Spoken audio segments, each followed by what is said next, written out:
हमें मिलकर लड़ना होगा।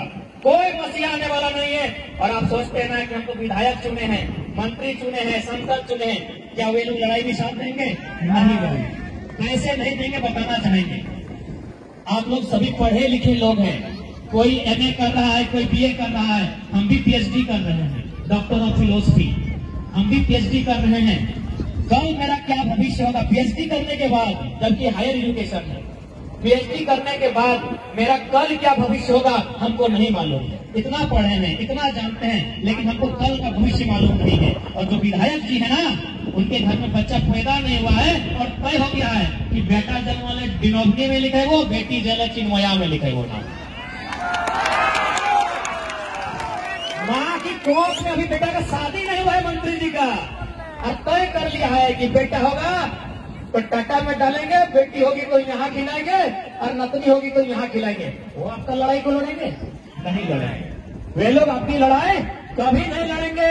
वे लगातार गलत काम करके अरबपति हो चुके हैं, खरबपति हो चुके हैं, वे अपनी लड़ाई नहीं लड़ेंगे। लड़ाई खाली पेट लड़ी जाती है। एक बात याद रखिएगा, घर में भी आपका जो बेटी रहे चाहे बेटा रहे, तभी झगड़ा करता है, बर्तन पटकता है जब उसको खाना नहीं मिलता है। पेट भरा आदमी आंदोलन नहीं करता है। एक बात याद रखिएगा, पेट भरा आदमी आंदोलन नहीं करता है, क्रांति नहीं करता है। ये विधायक मंत्री करोड़पति हैं, इनका आने वाला 10 पीढ़ी बैठ के खाना खाएगा। इनको आपके आंदोलन से कोई सरोकार नहीं है। ये आंदोलन आपका। केजीएफ का मूवी देखे हैं? केजीएफ में गड़ुड़ा था, गड़ुड़ा सोना बेच बेच के, चोरी का, स्मगलिंग का, गड़ुड़ा सोना बेच बेच के खरबपति हो गया था। हम लोग का जितना नेता विधायक मंत्री है, इन लोग गड़ुड़ा है, थोड़ा सा फर्क है। वो सोना बेचता था, इन लोग कोयला, माटी, बालू, जंगल का लकड़ी बेचता है। थोड़ा सा फर्क है, सही बात है ना? वो गड़ुड़ा सोना बेचता था, इन लोग कोयला, बालू, माटी, पत्थर, पहाड़, जंगल बेचता है। इन लोग गड़ुड़ा है। तो गड़ुड़ा तो सही आदमी नहीं था, गड़ुड़ा तो सही आदमी नहीं था भाई। तो गड़ुड़ा का साम्राज्य खत्म होना चाहिए था, तब ना। यही तो फिल्म देखने के बाद तो मन में यही है कि गड़ुड़ा खत्म होना चाहिए। तो ये लोग भी तो खत्म होना चाहिए ना, खत्म होना चाहिए ना। तो भाई रॉकी कौन बनेगा? तो रॉकी बनना होगा ना, ये बनेगा भाई। ऐसे गड़ुड़ा खत्म होगा? रॉकी मतलब क्रांतिकारी, रॉकी बने क्रांतिकारी। हमारी माए भी क्रांतिकारी, बहनें भी क्रांतिकारी, भाई भी क्रांतिकारी, तब इनके साम्राज्य को खत्म कर सकते हैं। और हम तो हमेशा कहे हैं कि मरने से कहे डरना, कहे डरना, मरने से कहे डरना। इस सूरज को देख रहे हैं आप, इस सूरज को देख रहे हैं ना, ये कितना बड़ा है मालूम है? हम लोग का दिमाग में नहीं हटेगा। 6 ट्रिलियन वर्ग किलोमीटर है सूरज को, इतना इसका एरिया। 6 ट्रिलियन, इनमें लाख करोड़ का बात नहीं कर रहे, ट्रिलियन। उतना बड़ा सूरज है, एक दिन सूरज तो मर जाएगा, एक दिन सूरज तो भी मर जाएगा। ये धरती जिसमें हम लोग कितना बड़ा है, 510 मिलियन वर्ग किलोमीटर है। ये धरती एक दिन मर जाएगी। ये हिमालय का पहाड़ 5,95,000 वर्ग किलोमीटर, ये पहाड़ भी एक दिन नष्ट हो जाएगा। ये प्रशांत महासागर 165 मिलियन वर्ग किलोमीटर, दुनिया का सबसे बड़ा समंदर, ये भी एक दिन सूख जाएगा। मतलब अरे हर कोई एक दिन मरेगा, तो मरने से क्यों डरना? आप क्यों डर रहे हैं मरने से? ये नदी, नाला, पर्वत, पहाड़, चांद, सूरज सब मिटेगा, सब मरेगा। हम कौन है?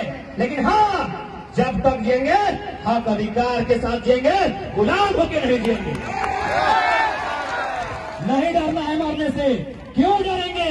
किसी के बाप का जमीन नहीं है, मेरे पुरखों ने बना दिया है, मेरे पुरखों की जमीन है। कंपनी आती है, आए, हम कब बना किए हैं? आइए ना, आप विकास की बात करते हैं ना कि कंपनी आएगी, विकास करेंगे। आइए विकास कीजिए, लेकिन पहला योगदान उसका होगा जिसकी जमीन जाएगी। आप कंपनी को सीधा चेताइए, कंपनी की आंख में आंख डालकर मौत से मत डरिए। कंपनी की आंख में आंख डाल के कहिए जमीन मेरी गई है, अब नौकर बनने के लिए नौकरी नहीं करेंगे, जितना जमीन गया है उतना परसेंटेज में हिस्सा लेंगे, नौकर हम पूरा करेंगे। जितना जमीन गया है, डिसमिल में गया है तो डिसमिल में लेंगे, एकड़ में गया है तो एकड़ में लेंगे, जमीन का हिस्सा लेंगे, नौकरी हम बांटेंगे। जमीन मेरा बाप का है, तुम्हारे बाप का नहीं।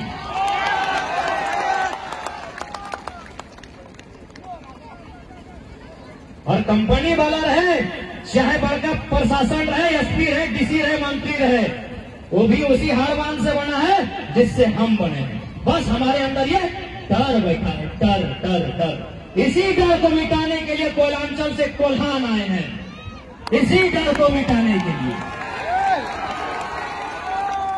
अगर बेईमान सरकारें, बेईमान कंपनियां यदि बंदूक लेकर आएंगे, याद रखिएगा ये बिरसा निर्मल की धरती है, सामना तीर धनुक से करेंगे। अब अन्याय नहीं, अब अन्याय का अन्याय नहीं सहेंगे। हमारे पुरखों ने अन्याय सह लिया है, जितना सहने का था सह लिया है, अब अन्याय नहीं सहेंगे। अन्याय का पलटवार करेंगे। जो बात जिस भाषा में समझेंगे उस भाषा में बात करेंगे। साथ ही हम संदेश देना चाहेंगे कि हम दो हमारे दो, अब इस सिस्टम को भी बदला जाए। अब 3 होना चाहिए, तमाम भाई बहन सबसे निवेदन करेंगे। तीसरा अगर बेटा बोलता है तो बिरसा निर्मल बनाओ, और बेटी बोलती है तो फूलो झानो रानी शिरोमणि बनाओ। एक को बनाओ, एक बेटा बेटी को मास्टर नहीं बनाओ, डॉक्टर नहीं बनाओ, इंजीनियर बनाओ, जो बनाना है बनाओ, लेकिन एक को क्रांतिकारी बनाओ, एक को निर्मल बिरसा बनाओ। जो जमीन बांटा रहो और तो अपनी वो जमीन लुटने का काम करेंगे। एक को बनाओ, ये समय की मांग है, ये समय की मांग है। एक को तिलका बनाओ, एक को रघुनाथ बनाओ, ये समय की मांग है। काहे कि मास्टरनी बेटी को पढ़ी लिखी होगी, वो बेईमानों से नहीं लड़ पाएगी, वो बेईमानों से नहीं लड़ पाएगी। उस बेईमानों से लड़ने के लिए एक को चाहे इसको 20 पिलाना पड़े, अभी से 20 पिलाइए, उसको टीता खिलाइए, लेकिन एक को क्रांतिकारी बनाइए। यही मेरा संदेश होगा। आने वाला दिन और भीषण युद्ध होने की आशंका है, क्योंकि आप देख ही रहे हैं। ये लोग कहते थे ना कि भैया हम लोग तो जल जमीन जंगल की सरकार है, हम लोग तो झारखंड के हित में काम करेंगे, लेकिन ये लोग हित में नहीं, ये लोग तो कॉमेडी में पैसा खर्चा कर रहा है। अब बोलेगा कैसे? एगो क्रिकेट का मैच खेला था मंत्री और विधायक को, बैट पकड़ने का ढंग नहीं है। बैट समझ रहे ना, बच्चा लोग खेलता है, बैट पकड़ने का ढंग नहीं है। ये लोग क्रिकेट का मैच खेला था, 70 लाख रुपया खर्चा किया था, 70 लाख रुपया। यहाँ जनता भूखी प्यासी है, हक मांग रही है, अधिकार मांग रही है, और ये बेईमान नेता मंत्री 70 लाख में क्रिकेट खेल रहे हैं। मोहन पकड़ मोहन चोल पकड़ सदा चोल वाले क्रिकेट खेल रहे 70 लाख में।